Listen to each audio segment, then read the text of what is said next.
All right, and here we go. Long time no see, guys. What's been going on? Sorry for my absence. Things have been kind of slow here, both politically, what's been going on, and also on my side of things. They've been kind of hectic. That combination of things just kind of leads to a slowdown of the production of the videos and being able to have time to talk about these things adequately the way they need to actually be discussed, not just in 5 minute snippets like you see on the news. So on and so forth. Things have been crazy, but it's spring break time down here in my neck of the woods. So personal life's going to be slowing down. The political stuff is gearing back up. I feel like there's two things: one major, one kind of housekeeping type thing that we need to talk about here. Um, Very very important things going on right now, though. We're going to see a lot of things happening as this next, I'd say, about 60 days unfolds. So we're going to need to keep things in mind, keep that in mind. We're going to need to pay attention to what's going on, and just in general, do better about getting content out to you guys. So I apologize for the delay in how things have been going. Two things. First off, I am fine. I promise you. I've seen a lot of folks asking, hey, you doing all right? You kind of fell off the face of the world. What's going on? I'm okay. I promise. Things have just been crazy, like I've said. And two, major supporters of the page, the Knights, Dawn and Rick, there's some major medical stuff going on right now. Step one and I believe two now at this point have gone quite well. He's recovering here for a short amount of time, then he's going to go into some major stuff here again. So please, if you're the thoughts and prayers type, do that. Wish them all the best down here in the comments or wherever you may happen to see this. Rick's a good guy. Dawn is absolutely qualified for sainthood, taking care of him and all that good stuff. So please, by all means, keep them in your thoughts and prayers and wish them all the best here in the comments. Thinking about you guys.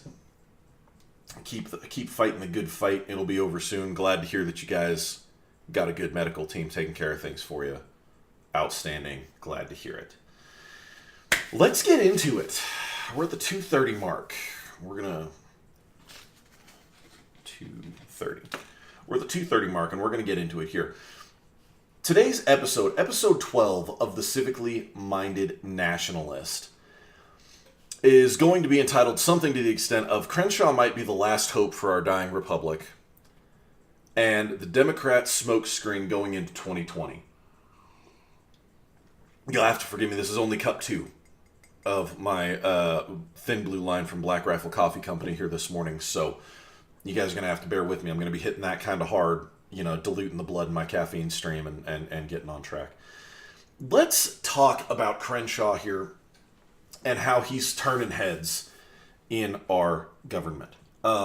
First and foremost, one of the things that I like here is he does not shy away from putting out his side of things and doing what he needs to do. We heard him in the State of the Union. He got a lot of dirty looks, cheering and applauding, in the State of the Union. Doesn't care, and I love it. It's great. It's fantastic. But furthermore, we're seeing some things. He's done a really awesome call out here about HR1. And we're going to get into that because this is the major thing that we need to talk about today. But also, he's got some social media stuff going on here. He's putting posts out with hardcore liberal anti-Trump actors and whatnot. He's out there pressing flesh and all that kind of... He doesn't care that they don't agree with him. He goes out there. He puts out his side of things. He lives his life the way he believes it is to be lived. He voices his constitutional opinions the way he believes they are to be voiced. He does it unashamed, puts it out there, goes out and does these things. This is the front runner that we need to be looking at in a post-Trump America, okay? He is going to be the closest thing that we have now that Gowdy is out to an actual constitutionalist being in an electoral position, all right? It's very, very important that we keep tabs on him Follow him closely. I don't agree with everything he's done. I'm already going to put it out there. I don't agree with all his policies and his viewpoints and all these kinds of things.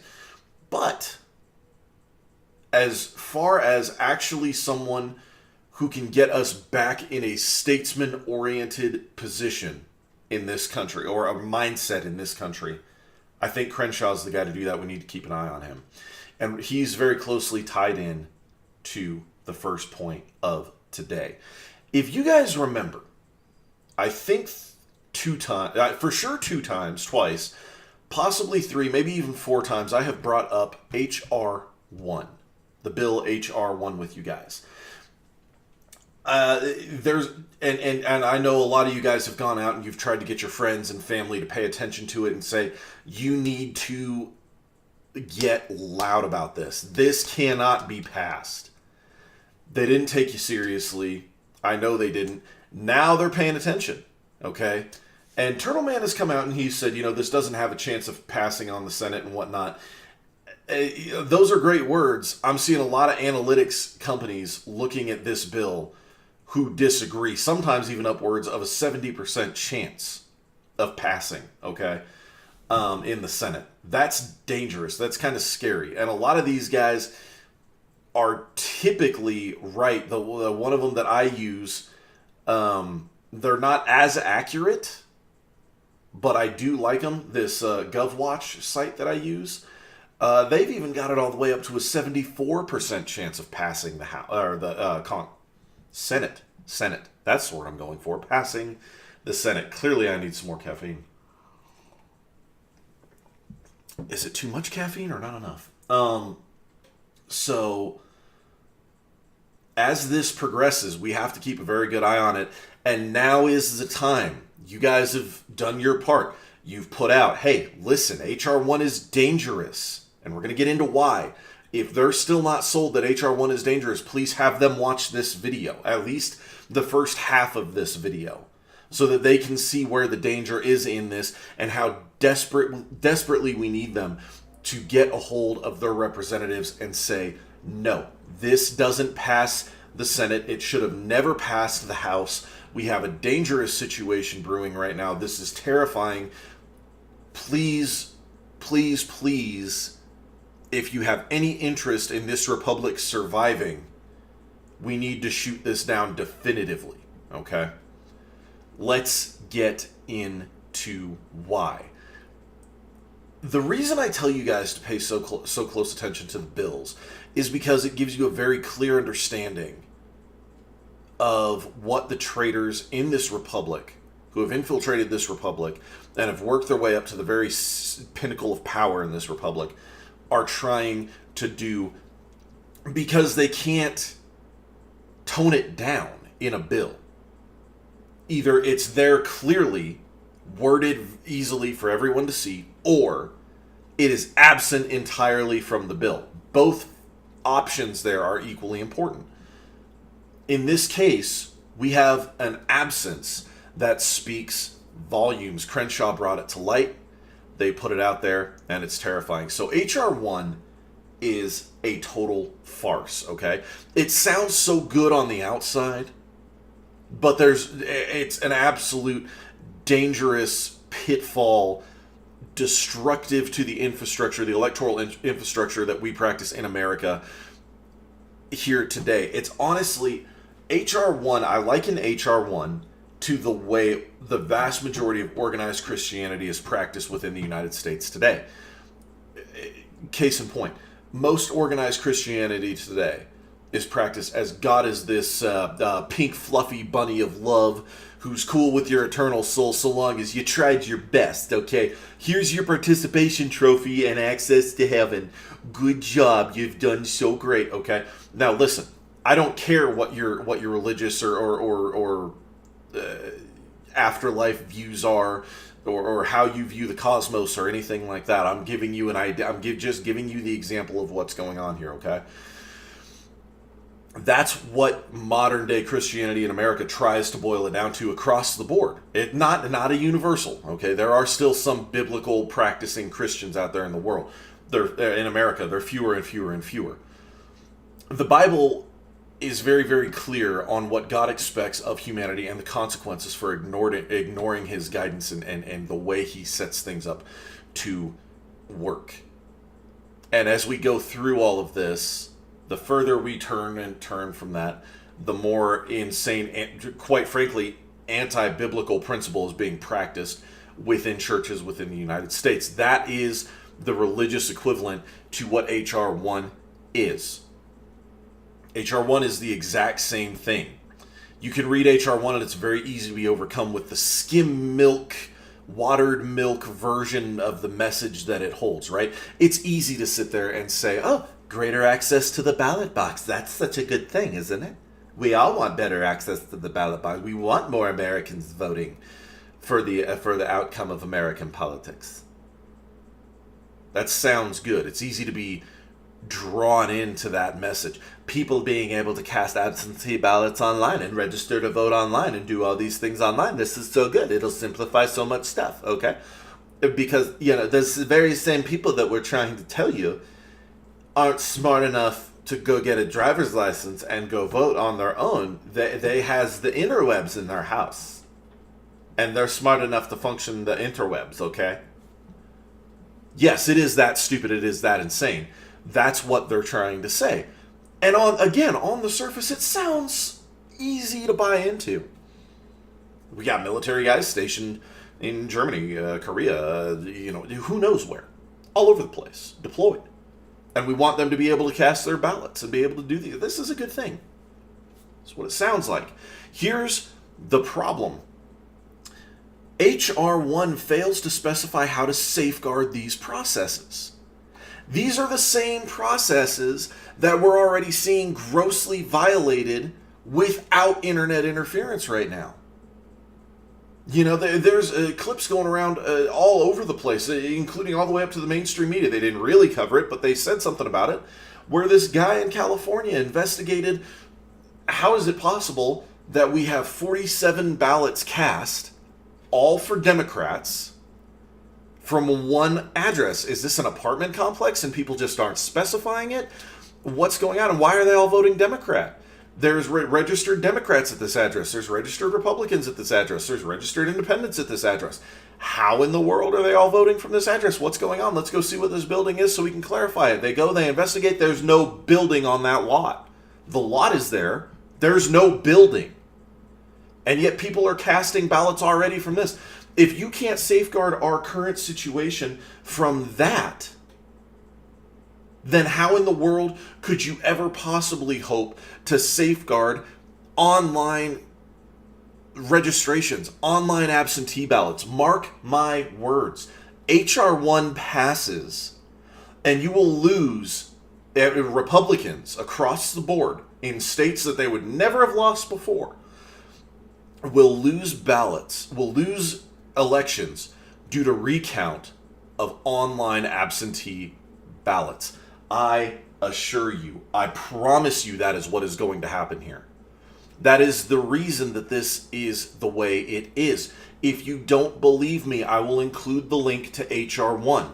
It has the full text with all the modifications to be proposed. In its entirety, it's a read, okay? It is our civic duty to read it and to pass the word. It is also our civic duty on this, before we transition to what our efforts are to go against this. We have to stop the half-truths that are going around the internet right now. I've seen a lot of the core group of fans of this page share things like, Democrats just made it legal for illegal aliens to vote in our country. No, they did not. Okay? It is already illegal for an illegal alien to vote in this country on a federal level. I know some states allow it. I'm talking about on the federal level. That's already illegal. Okay? What Crenshaw did was he wanted wording in this bill to reaffirm that, to say no one is allowed to access these resources if they are not a U.S. citizen, okay? That's what he's been going for in all of this. when you put out this half-truth of they're voting to allow illegals to vote, or they want to allow illegals to vote in this country.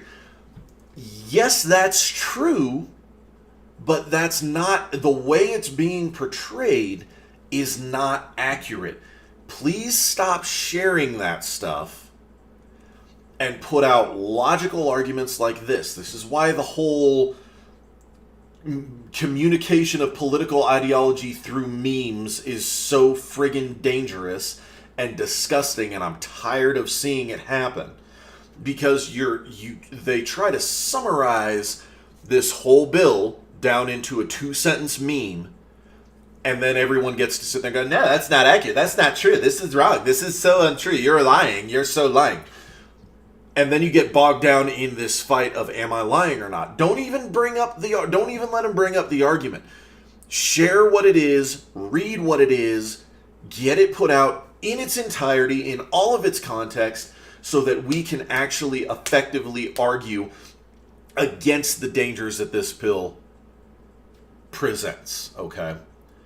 This bill is designed to undermine what little verification process we still have behind the eligibility, determining the eligibility is what I was going for there, I'm sorry, in the vote of our electoral process in this republic, okay? I already gave you the example of that house, that property in California. I believe it was California. It was somewhere West Coast.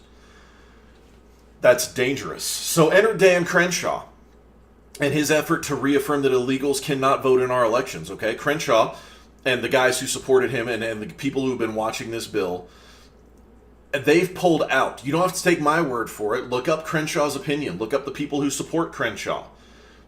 Look at their opinions. They're saying essentially the same things, okay? They understand how dangerous the wording and the vagueness and the open, it's essentially it's a digital open border is what it is, okay? We're trying to lock down the physical border, now we're trying to open up a digital border. It's that simple. That actually is probably going to get worded into the title of this. HR1 opens the digital border of our country. That's actually probably how this is going to get where I like that. On the fly, that came. Do you see that? That's why every now and then some people think I'm semi-intelligent. I like that. We're locking down the southern border. HR1 opens up the digital border. Okay, or trying to lock down the southern border at least. Now, what the Democrat argument against, I'm not going to sit here and just put this out and then expect you to do all the work for you. I'm not just going to complain about it and say, okay, there's no actual way to handle this. We did trust in Trump and okay? No, I'm not doing that.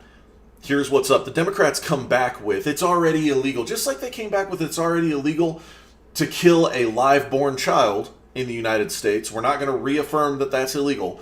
They're doing the same thing. It's already illegal for illegal aliens to vote in our electoral process. We're not going to reaffirm that, okay? And it's stupid. You're just trying to do a political ploy and try to get all this kind of stuff going on. Well, you know what?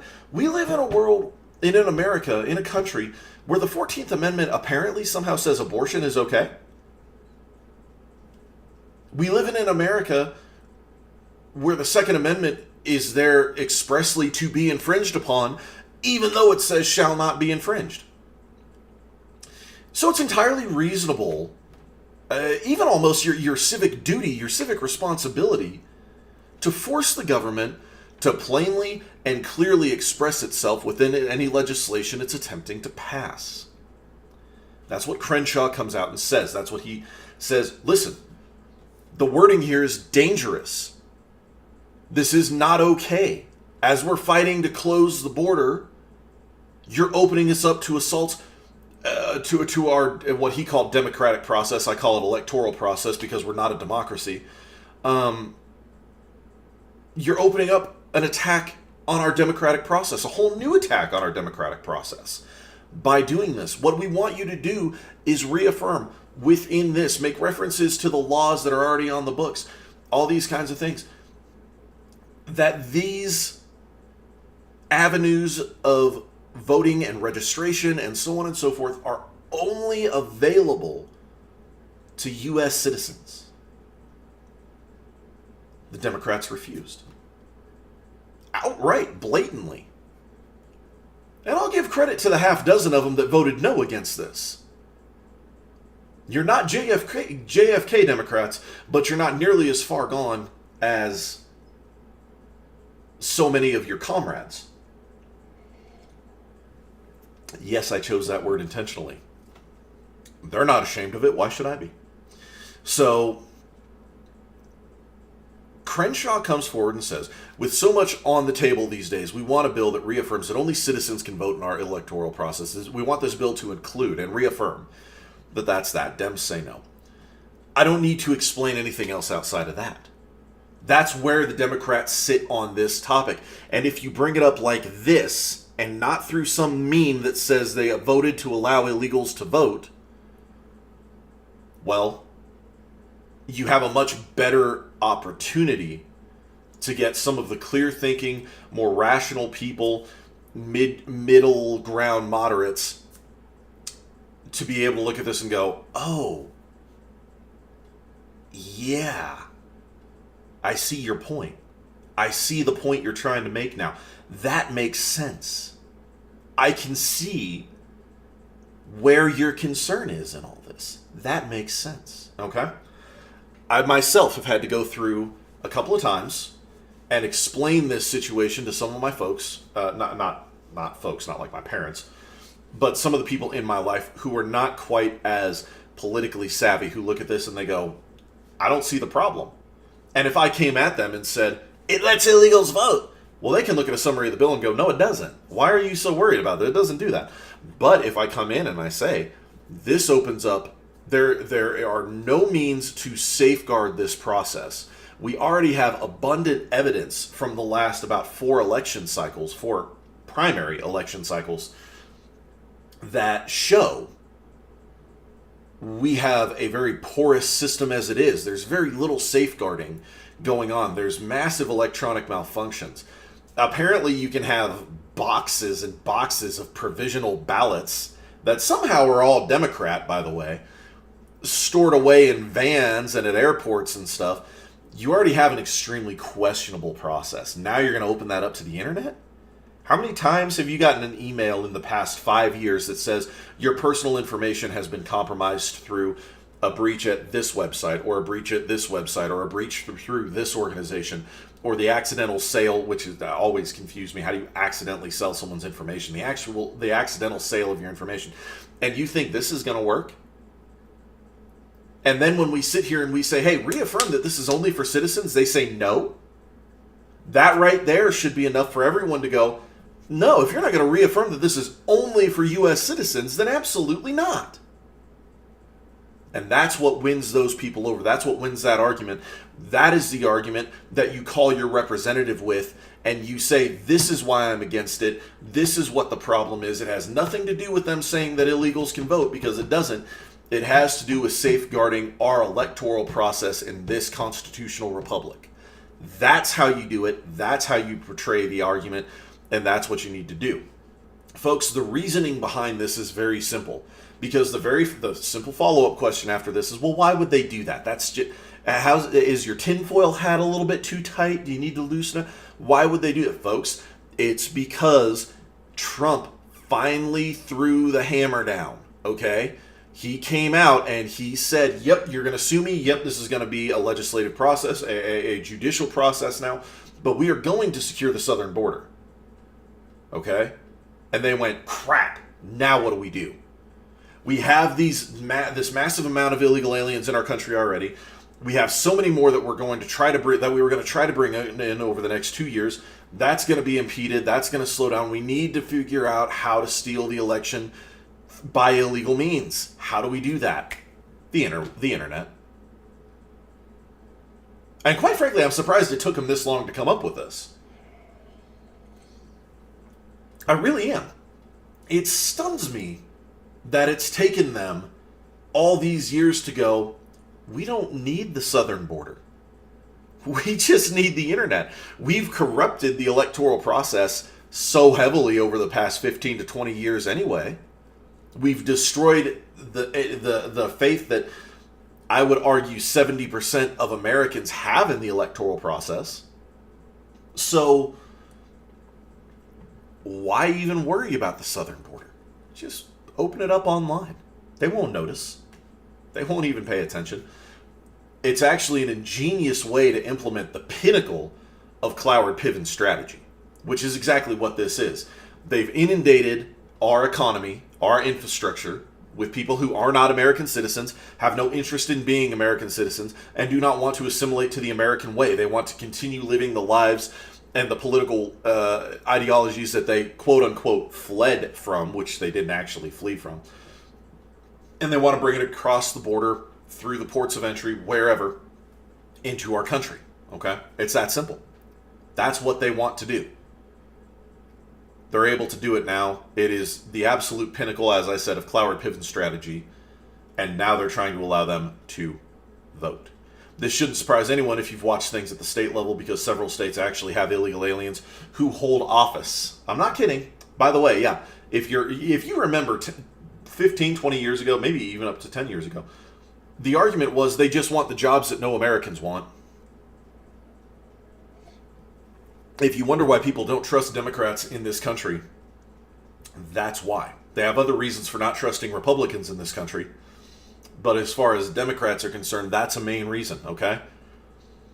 The vineyard and farm jobs that they were supposed to be coming for should be underwater by now from the ice caps completely melting. And they only want those jobs anyways. They're not going to go for any better jobs. Democrats.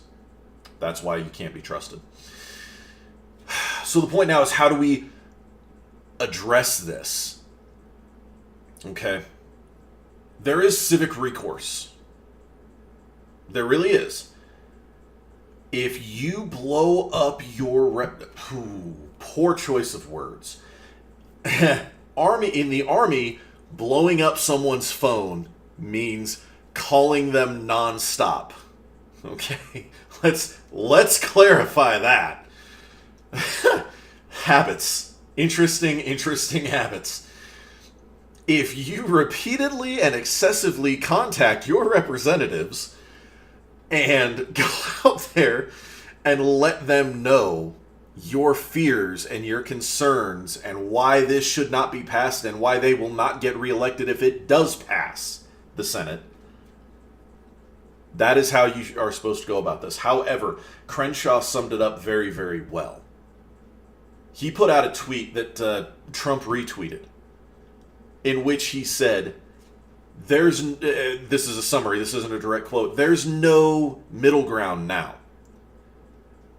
HR1 comes up, I come out and I say, hey, reaffirm this is for the citizens. They say no. Then Pelosi comes out and she says, that means not suppressing the vote of newcomers to America. Okay, if you're a newcomer to America, even through the legal immigration process that this country has, you can't vote. You have to earn that right to vote. She's not talking about people coming here legally, folks. Not even a little bit. She is talking about illegals. Through and through, night and day, clear as crystal, she is talking about illegals. There is no middle ground here. And she did it standing in front of a podium that had HR1, Access for America, plastered across the front of it. That is the intent of this bill. There is no arguing it now. Crenshaw comes out and he says,